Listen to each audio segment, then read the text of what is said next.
শ্যামল মালা। সরস্বতী পুজো basically চলে এসেছে and I want to make something special, কারণ সরস্বতী পুজো মানে তো বেসিক্যালি বাঙালিদের সরস্বতী পুজো। এন্ড আজকে আমি কোনো ইংলিশ হিন্দি কিছু না, পিওর বেঙ্গলি, কারণ সরস্বতী পুজো স্পেশাল। তো প্রথমেই যে দুটো স্টেপ স্কিপ করা যাবে না, কারণ এখন অবভিয়াসলি শীতকাল। তো আমার combination skin still I prefer this too, একটা টোনার একটা ময়শ্চারাইজার। যদি টোনার না থাকে ঠিক আছে, ময়শ্চারাইজার স্কিপ একদম করা যাবে না। প্রথমেই ময়শ্চারাইজারটা লাগিয়ে স্কিনটাকে প্রিপেয়ার করতে হবে, লাইক কি বলে ওইটাকে। তো ইউজুয়ালি আমি যেটা ইউজ করা হয়ে গেছে, তো এরপর হচ্ছে এই যে প্রথমে ডার্ক সার্কেল হিয়ার এন্ড তো তার জন্য একটা অরেঞ্জ সাইডটা, ইয়েস অরেঞ্জ সাইডটা এটাকে একটু খুব বেশি না, একটু জাস্ট এইখানে একটু এইখানে একটু এইখানে এইখানে এইখানে আর এখানে এন্ড এখানে বেশি অল্প অল্প। তারপর ডিপের সঙ্গে সঙ্গে ঘষা যাবে না, ওয়েট ফর ফিউ মিনিটস। ওখানে এটা টাইম লাগছে, ততক্ষণ একটু এই যে আমার মুখে যে ডার্ক সার্কেলগুলো আছে, এই যে লাল হলুদ দাগগুলো আছে, সেগুলো কালার কারেক্টর দিয়ে ঠিক করতে হবে। তো কালার কারেক্টর দিয়ে ঠিক করার জন্য এই যে ডার্ক শেড এইটা নিয়ে এই যে ডার্ক স্পটগুলো আছে সব ঢেকে যাবে। সি এই যে এগুলোকে আস্তে আস্তে অল্প অল্প, আমি আমার আঙুলকেই প্রেফার করি সবসময় এইসব কাজের জন্য। সব কাজে তুলি চলে না, তুলি না, ব্রাশ।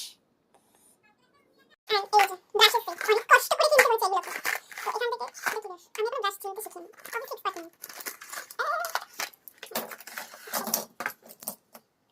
এই যে কনসিলার ব্রাশ, তো এতক্ষণে তেল শুকিয়ে গেছে অল্প অল্প। এইবার এগুলোকে আস্তে আস্তে করতে হবে যাতে তোমার ডার্ক সার্কেলগুলো ঢেকে, এই যে রাত জেগে যদি অন্য জনের জন্য কান্নাকাটি করো সেগুলো ঢেকে যায়, যতই ফ্যাট থাকো ভিতর থেকে উপরে।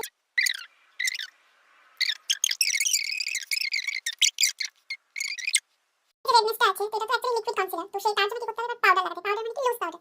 তো এই যে নিজের হাতের উপরে অল্প, বেশি না, এই পাউডারটা এরকম করে জাস্ট অল্প করে ব্লেন্ড করতে হবে, যাতে না দিয়ে এখানে অল্প অল্প করে লাগাতে হবে, সবটুকু না, অল্প অল্প। রেডনেসটা কিন্তু এখনো যায়নি, এখন হালকা হালকা এখানে লেগে রয়েছে, অবশ্যই থাকবে। কিন্তু পাউডারটা কেন লাগিয়েছি, কারণ মনে হবে পাউডারটা যদি লিকুইড কনসিলার ছিল, তারপর পাউডার লাগিয়ে যাতে সেটা ভালো করে ব্লেন্ড হয়ে যেতে পারে। এরপর হচ্ছে এই যে হাইলাইটার হিসেবে ইউজ করবো, তো যত রেডনেসগুলো আছে সব চলে যাবে, দেখো। কিন্তু হ্যাঁ বেশি না, অল্প। এবার ব্লেন্ড দিয়ে ফেলা।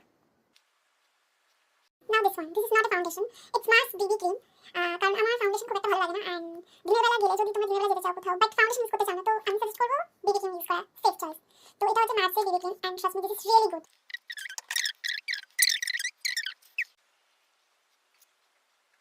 ব্লেন্ডিং, ইয়েস আমি কিন্তু আজকে তোমার কি বলে এটাকে লাল নীল হারা ভরা ওইসব আই করবো না, এটা নিউডের উপর রাখবো।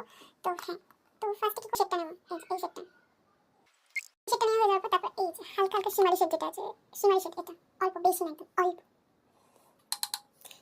জাস্ট এখানে হালকা করে ব্লেন্ড করতে হবে, ঠিক আছে, পুরো চোখ নয়, অল্প, ঠিক আছে। ভালো লাগছে, ভালো লাগছে না? এবার হচ্ছে লিপস্টিক পারি, বাট একটা ব্যাপার হচ্ছে যে আমি আমার লিপস্টিক খুঁজে পাচ্ছি না। কখন আমার সাথে কেন এরকম হয় বলতে পারি, তখনই কিছু করতে চাই, যাই হোক।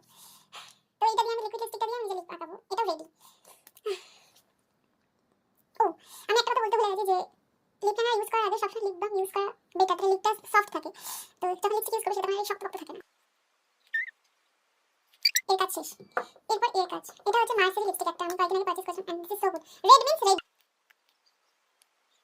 High guys, this is my complete look. And হ্যাঁ, কানেরটা কেন করিনি, কারণ আমি শাড়িটা আমার ঠিক করিনি এন্ড আমার প্রচন্ড তাড়া আজকে, সেই জন্য কানেরটা যেতে যেতে পরবো, এখন পড়ার সময়। টা